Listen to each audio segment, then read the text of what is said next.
أزي نملا علم أزرارابي كوين زولو تاريخ حق مقانو تراي زيكونه أتي بعد تاريخ إثيوبياوي مقانو قاع بزيادة إثيوبيانين إرترايانين أغلب أمسيحي بومالو أب سومون زي أملا علم أم محبراو ميديا كم بعد CNN BBC سكاي نيوسن الجزيرة وسيكا أملا علم زركبا مراقب بزهان سفح زبلا غالبو زرخبه نا إثيوبياوي محمد آدم أوغا نجر نبزحات أزرارابن أجرامن كوينلو ود سب بزتفلاليه مخنيات زحاشه ነገር ንምርካብ ንስደት ይመርጽ ነገር ግን ዳርጋ ዝበዝሕ መንገዱ ከም ተስተሓስበ ብቕልል ዝበለ ሓሊፍካ ናብ ዝሓሸ ህይወት ዝሰጋገረሉ ዘይኮነ ነብስኻ ኣመንጎ ሞትን ህይወትን ዘእቱ ኣዝዩ ከቢድ ቃልስን ተጻዋርነትን ዝሓትት ኣብዚ ኩሉ እንታይ ኣተወኒ ብኻ ዓሪፋ ኣብ ሃገረይ ተቐሚጠ ዝብል ጣዕሳ ዝውለደሉ ፊት ንፊት ምስ ሞት ትትፋጠጠሉ ኣዝዩ ኣገራም ታሪኽ እዩ بزي مغنيات زيان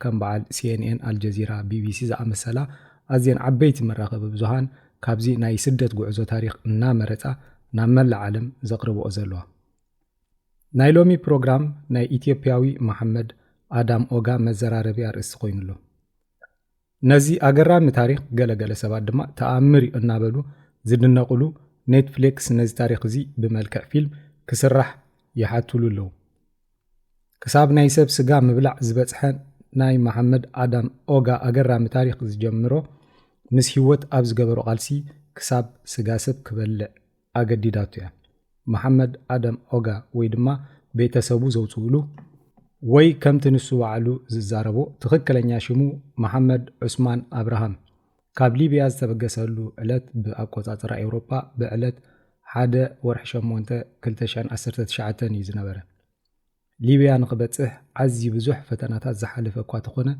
أمو داتا ببحري ميديتريانين سجيرو نابتا زحسابان زمنيان هاجر بسلام آتيو نابرؤون مجمار تدالي نيرو محمد آدم أوغا أب ليبيا زتلاليو اسماعيل زتبهاله سومالاوي صبوق عركنات بمقبار قعزوهم بحادة دلالي بحابر نمبقاس وسينو زاوية أب زتبهالت نيشتو ناي ليبيا ختما زرخبوم دلالي أب إيدوم GPS بمهاب بزيان تمرحو مالتا خمزبتحو تحبيروهم نيرو أتا نميديترانيان تساقروم جالبا محمد آدم أوغان كالوتن كمو زحاشة هيوت نمنبار زتمنيو 14 سدتنياتات نسدي يبوا أمونغوهم حانت نفسه صور منبارا دما أسنبادي نيرو تولدو كاب إثيوبيا بديسا كاب اتبهال حانت قشيت زغونة محمد آدم أوغا ناب أوروبا كسدد كدم حسابو أب كينات إيتيو إيرترا أب غوني مكلخال حيلتات إثيوبيا بمقان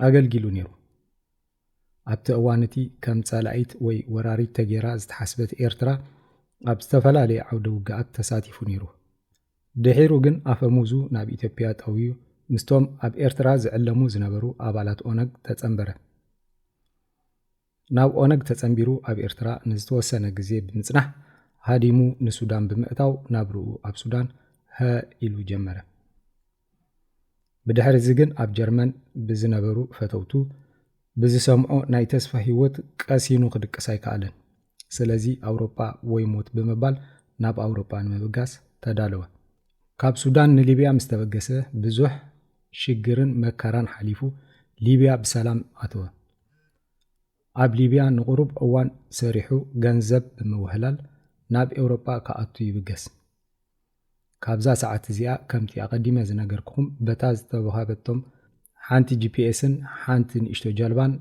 نقعزو ميديتريانان ها إلوم جمروه جن كمت زحسبوه قالي لاي نبرن نبس وكفتا قعزاين دلالي $600 زخفلو خون غلو كابتا زحالموان زمن نيوان أوروبا نمئتاو زعقتم ولا حانت نقر كم زي اللي آمينهم أب أوروبا بزعبا كهلوم زخيل هيوت كمون نابرؤهم زم حيشلهم بيتسابو من نحسبو بزعبا بروه متايقهم نحلمون قعزوهم مس جمرو أب ستوسنا زي تتصبيون زي حسبون في تسامة أقاتمه أتا جالبا أنفتا بمسحتا نابزن نابتنك تملالسهم ناستات 23 ساعات سنحت أبتا جالبا زنبرن رادي كم تود أتفلته أتا بأير استملت جالبا بزي كاندا دم ودعا أتا أب إيدوم زنبرت أنفت حباري GPS باتري ملو بملو باتري وديا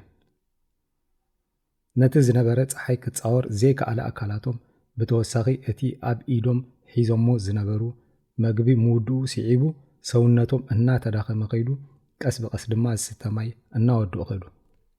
ብላዕሊ ኣዝዩ ብርቱዕ ፀሓይ ብታሕቲ ዝተፈላለዩ ሰብ ክበልዑ ዝኽእሉ ዓሳታት ከይትብላዕ ብምስጋእ እታ ብማዕበል ኔው ነጀው ትብል ጃልባ ናበይ ከም ትወስደካ ዘይምፍላጥ ዋላ ሓንቲ ተስፋ ዝህብ ኣብ ዘይብሉ ኣብ ማእኸል ባሕሪ ተረፉ።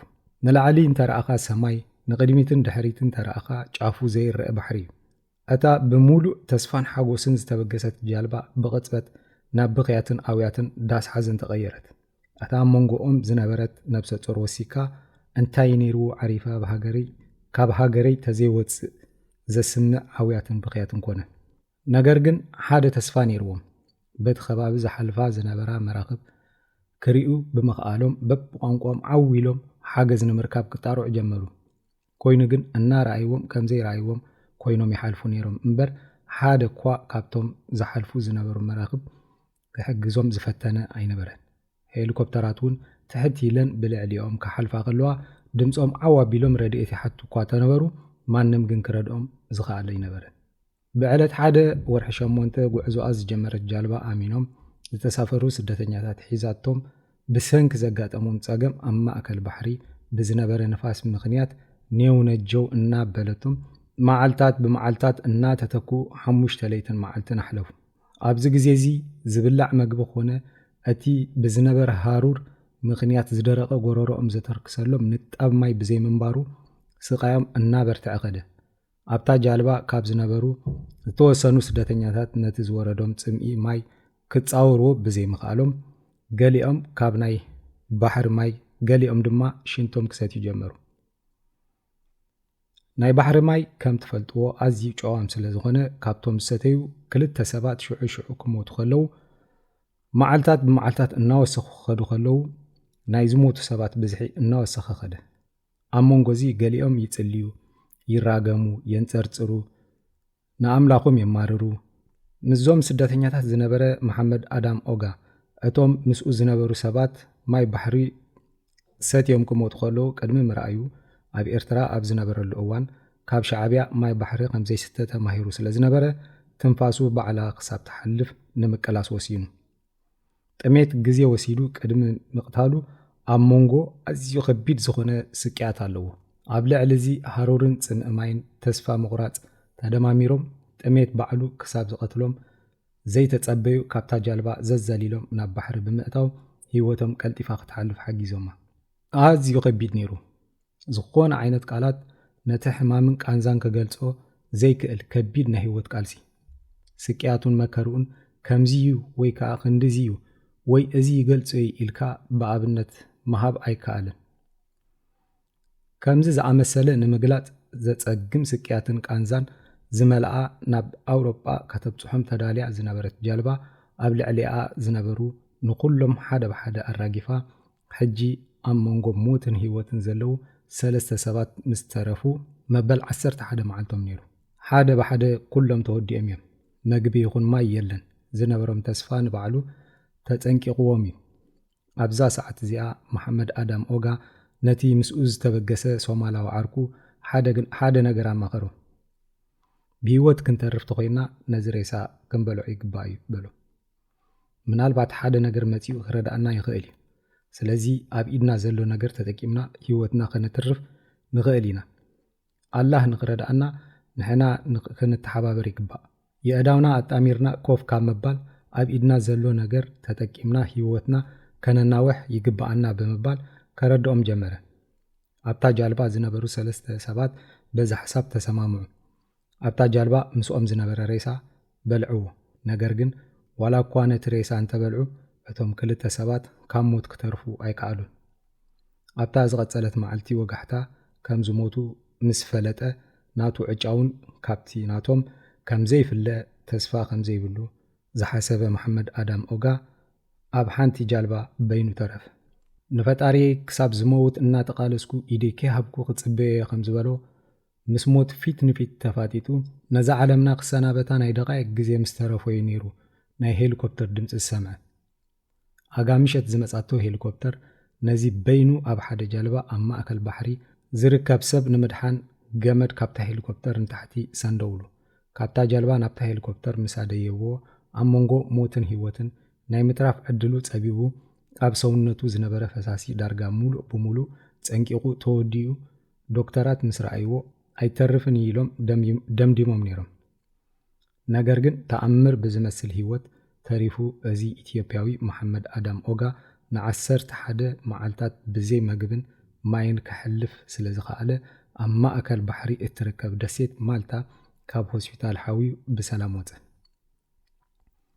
መንስያት ኣሕዋተይን ኣሓተይን ካባይ ተምሃሩ ብዝኾነ ይኹን ምክንያት ስደት ምርጫኹም ኣይትግበሩ ብምባል ምኽሩ ይልግስ። ነዚ ዘሕለፎ መከራ ኣብ መራኸቢ ብዙሃን ብፍላይ ድማ ብቲክቶክ ምስ ተዛረበ ዝበዝሑ ሰባት ከኣምንዎ ኣይከኣሉን። እዚ ፊልም እምበር ከመይ ገይሩ ሓቀኛ ዛንታ ይኸውን ኢሎም ይጠራጠርዎ። ባዕሉ ከም ዝብሎ ገሊኦም ካብ ዘረቡ ተበጊሶም ጽሉል ከም ዝብልዎ ይዛረብ። ኣነ ጽሉል ኣይኮንኩን። ከተረጋግጹ ግን እንተደሊኹም ኣብ ጎግል ኣቲኹም መሐመድ ኣዳም ኦጋ ኢልኩም እንተደሊኹም እቲ ታሪኽ ናይ ብሓቂ ኣዝዩ ዘሰንብድን ዘሕዝንን ከም ዝኾነ ከተረጋግጹ ትኽእሉ ኢኹም ኢሉ ይዛረብ። ናይ ሰብ ስጋ በሊዑ ብህይወት ከም ዝተረፈ ብግልፂ ብምዝራቡ ኣዝዩ ኣጸያፊ ጸርፍታት የተኣናግድ ኣሎ። ፍርቆም ኣምላኽ ብዘይ ምክንያት ኣያትረፈካን ክብልዎ ከለው ገሊኦም ድማ ስለምንታይ ስጋ ሰብ በሊዐ ኢልካ ትዛረብ ብምባል ዘይተኣደነ ዘለፋ ይዝልፍዎ። ወዲ ሰብ ብዘይ መዓልቱ ኣይመውትን ዝበሃል ኣባሃለስ ሓቂ ዶ ይኸውን? ካብዚ ኩሉ ኣሰንባዲ ሓደጋ ናይ ማልታ ሄሊኮፕተር ኣድሒናቶ ካብ ማልታ ናብ ፍራንስ ብምኻድ ሓድሽ ህይወቱ ኢሉ ናብርኡ ጀሚሩሎ። ዝኸበርኩም ሰማዕቲ በዚ ሰማዕኹሞ ታሪክ ንስኹም ከ እንታይ ትብሉ? ናይ ሎሚ ፕሮግራምና በዚ ወዲእና ኣለና። ወድሓንኩም